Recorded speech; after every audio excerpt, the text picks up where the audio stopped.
Saya akan membacakan materi saya pada hari ini, yaitu solusi isu etika dalam sistem informasi kesehatan.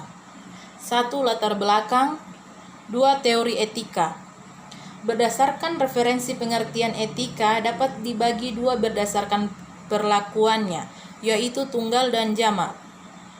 Jika diperlakukan tunggal, etika adalah cabang pengetahuan yang berurusan dengan prinsip-prinsip moral. Jika diperlakukan sebagai jamak, etika adalah prinsip-prinsip moral yang mengatur perilaku seseorang atau cara melakukan suatu aktivitas. Dapat kita lihat etika memiliki kaitan erat dengan moralitas. Terdapat 4 teori etika berdasarkan basisnya, yaitu 1. Teori etika berbasis konsekuensi. 2. Teori etika berbasis tugas. 3. Teori etika berbasis kontrak. 4. Teori etika berbasis karakter. Kita masuk di 3. Sistem informasi kesehatan. A. Konsep sistem informasi kesehatan. Salah satu pemanfaatan TI dalam bidang kesehatan adalah sistem informasi kesehatan atau dibilang SIK. SIK merujuk pada sistem yang menangkap, menyimpan, mengelola, atau mentransmisikan informasi yang berkaitan dengan kesehatan individu atau aktivitas organisasi yang berada di sekitar kesehatan. Sebuah SIK yang baik mempertemukan semua mitra relevan untuk memastikan bahwa pengguna informasi kesehatan memiliki akses ke data yang handal, otoratif, dapat digunakan, dapat mengerti, dan kompetitif. Perencanaan kesehatan dan pembuatan kebijakan memerlukan jenis informasi yang berbeda-beda, yaitu sebagai berikut. 1. Penentu kesehatan, perilaku lingkungan, faktor, dan lingkungan kontentual di mana sistem kesehatan beroperasi. 2. Masukan untuk sistem kesehatan dan proses-proses terkait yang terdiri atas kebijakan dan organisasi infrastruktur kesehatan, fasilitas dan peralatan, biaya, sumber daya manusia, dan finansial. 3. Kinerja atau keluaran sistem kesehatan seperti ketersediaan, aksesibilitas, kualitas, dan pengguna informasi dan layanan kesehatan, tanggapan sistem terhadap kebutuhan pengguna, dan perlindungan terhadap risiko finansial. 4. Hasil kesehatan atau dalam kurung kematian, morbiditas, perjangkitan penyakit, status kesehatan, cacat kesehatan. 5.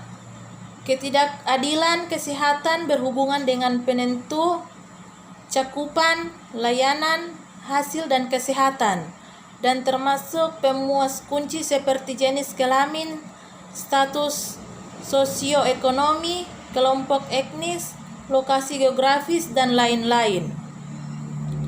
B. Isu etika dalam SIK. Penerapan TI dalam bidang kesehatan selain memberikan manfaat juga memiliki risiko dan permasalahan etika. Permasalahan etika yang muncul dapat berasal dari proses bisnis, dalam organisasi layanan kesehatan, konflik kepentingan tenaga medis, ataupun dari teknologi yang digunakan dalam rekaman medis elektronik yang mulai marak digunakan. Berdasarkan di antara aspek etis TI yang telah diidentifikasi adalah sebagai berikut. 1. Isu transformasi. Apakah pengguna diberikan sebuah model yang valid dan sederhana tentang apa yang dilakukan sistem? Apakah mereka sadar kapan aktivitas mereka berdampak pada sistem? 2. Isu standarisasi. yang berkaitan dengan toleransi terhadap variasi. Apakah standar yang diperkenalkan melalui sebagai contoh EPR mengganggu penerapan lokal? Apakah hal yang tersebut berdampak pada kualitas kerja? Apakah profil kondusif terhadap pemikiran dalam pengukuran sederhana seperti rata-rata? Dan apakah hal ini mengurangi toleransi terhadap perbedaan dan variasi? Isu etika kerja. Apakah sistem aplikasi TI menambah beban kerja tenaga medis dengan mengorbankan perawatan? Dan apakah hal ini mengurangi toleransi terhadap perbedaan dan variasi? 3. Isu etika kerja. Apakah sistem aplikasi TI menambahkan beban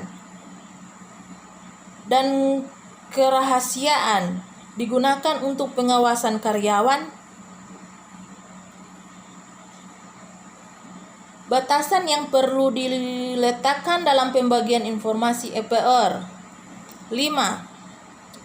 Isu yang berkaitan dengan kekayaan intelektual.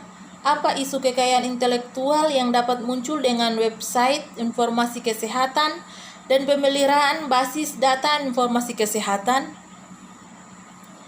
Isu tentang kewajiban dapat kepercayaan pasien dokter pada informasi kesehatan online diarahkan pada kewajiban penyedia. Apakah praktis telemedicine lebih mudah digugat dan untuk apa? 7. Isu yang berkaitan dengan keadilan alokasi sumber daya. Haruskah akses online kepada informasi kesehatan diberikan untuk semua atau hanya disediakan untuk pihak yang dapat membayar?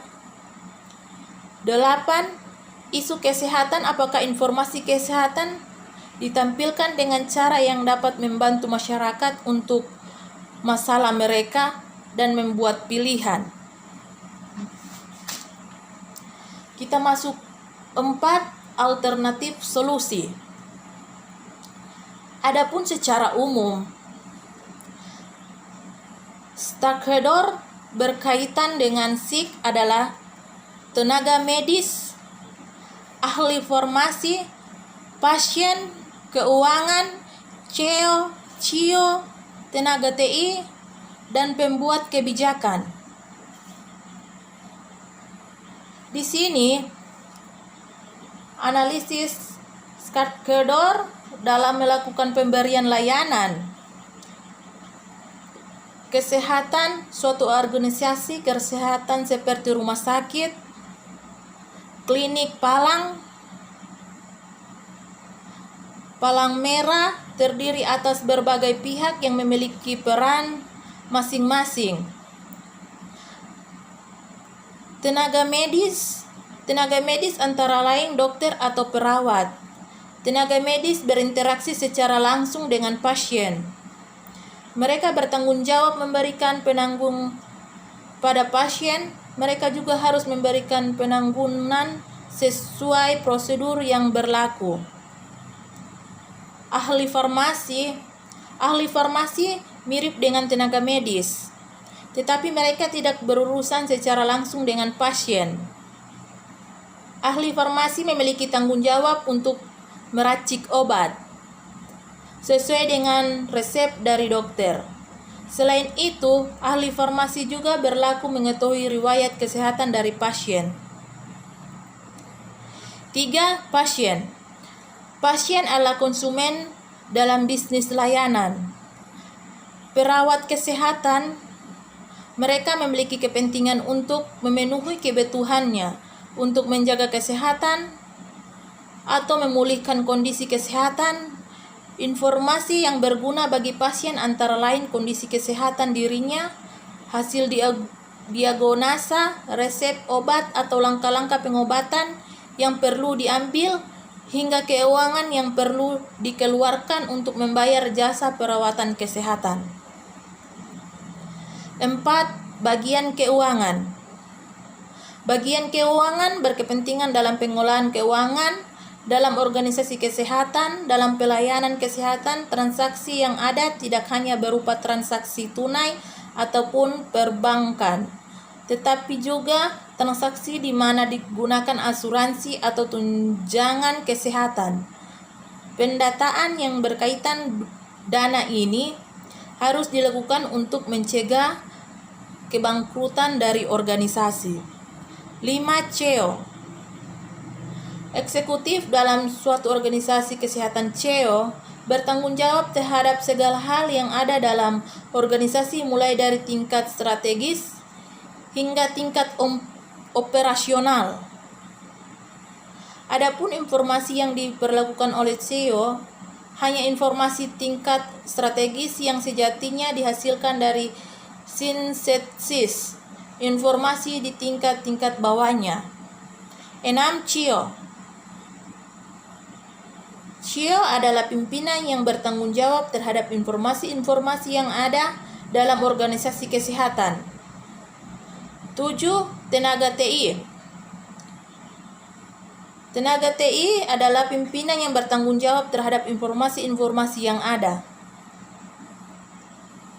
8. Pembuatan kebijakan adalah pihak eksternal organisasi yang memiliki kepentingan untuk memastikan operasi dari organisasi-organisasi kesehatan. Sekian video saya, sekian dan terima kasih.